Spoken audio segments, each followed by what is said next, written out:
Hello, I am Sylvia Hubbard, author of over 70 indie published books of romance and suspense, and founder of Motown Writers Network. And you are listening to Her Substitute Husband, His Brother's podcast. We are in chapter 2, The Offer She Can't Refuse. Now, these are recordings of summaries of the chapter and behind the scenes of the author, notes, and what was going on in my head. If you want to read the full story, you can always go to Amazon or go to my website and pick up the story.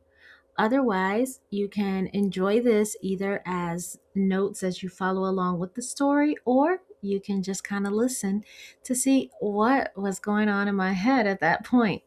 So, if you don't know about the book, it is Her Substitute Husband, His Brothers.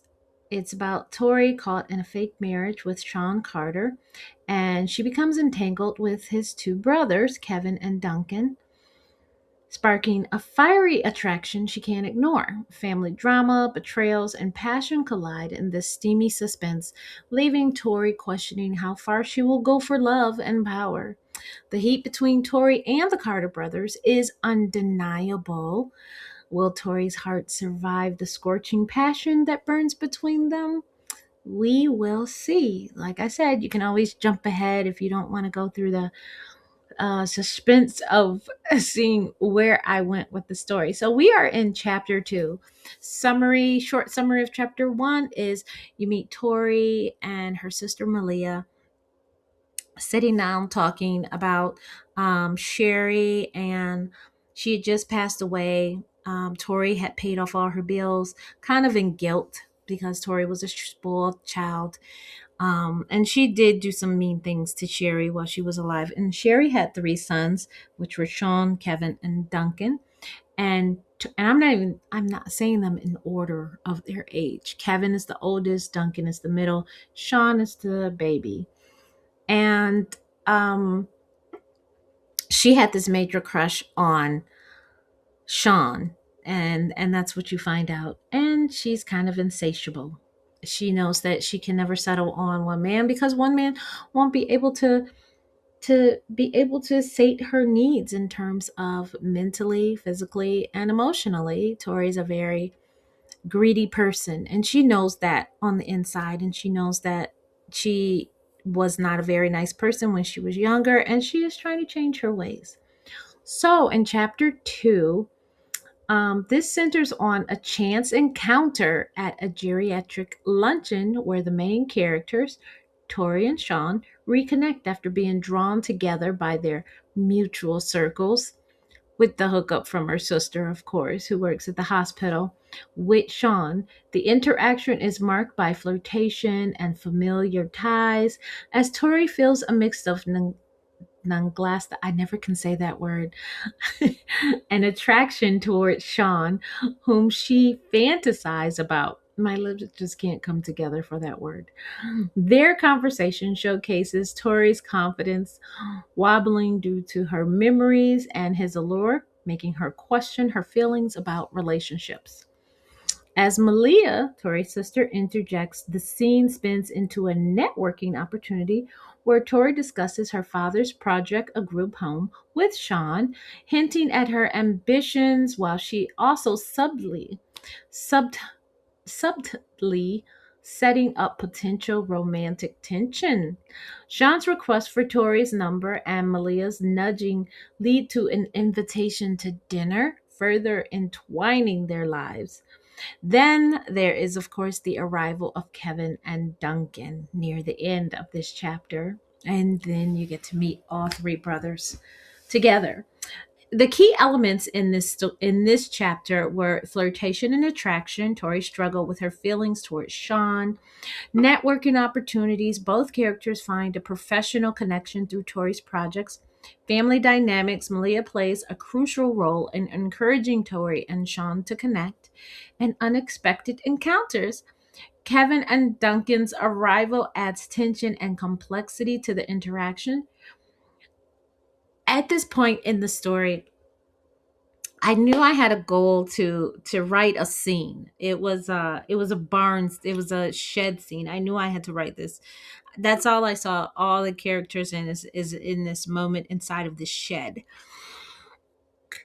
Don't ask me how I could see this, but that's where I saw them at. And I needed to write a story around this moment of how Tori was feeling, about what was going on with the brothers, and so forth. And it was just this romantic dinner inside of this shed. And I'm trying to figure out, well, how can I get my characters to that point where my readers could comfortably believe that Tori will put herself in that situation. Now, a lot of people always ask me, well, Sylvia, how do you know like where to go in your writing? Because I am a pantser. And although I have notes of the direction I want to go, I don't always follow my notes of where I want to go next. I'm always going where I feel the character can go, and I feel where the reader would love to go with this, all the while working in the backstory of, okay, there is suspense and there is intrigue, because a lot of people forget that I am a suspense author. So I am dropping red herrings and MacGuffins inside of here to get to a suspense plot, even though I am foremost a dark romance author. And that's, how I am. I don't know why I am the way I am, but that's what I do. But yeah, I wanted to create this where I wanted to get all the characters together, the main characters together as soon as possible. And I'm sorry, this was the way to get it going, because I needed to introduce Kevin and Duncan because they are a whole lot on their own, and I couldn't wait another chapter in order to bring them to light, in terms of having Tori's life immediately get shaken up. So we're pretty much going into where she's making a choice to change her path, and I needed it to be as all three of them when she changes her path, rather than just, okay, well, you change your path with Shawn, but now Kevin and Duncan. And I could have done that where she could have just taken a step back and said, you know what, this is a little bit too much. Maybe I won't. But I decided to go ahead and introduce it in this fashion and follow this storyline instead of doing it something different, because I felt this was the best way, number one, to get Shawn and Duncan on the page to the reader faster, and to also bring the judgment where Tori has to make a decision of, do you want to go down this road or not, faster. So by chapter 2, we are hitting both of these marks. And I love that this was a very useful chapter. I'm feeling really comfortable as the author in this story as I proceed. And like I said, this story came like really hard and fast for me. I started writing it, I think, about September of 2025. I can't stop yawning for some reason.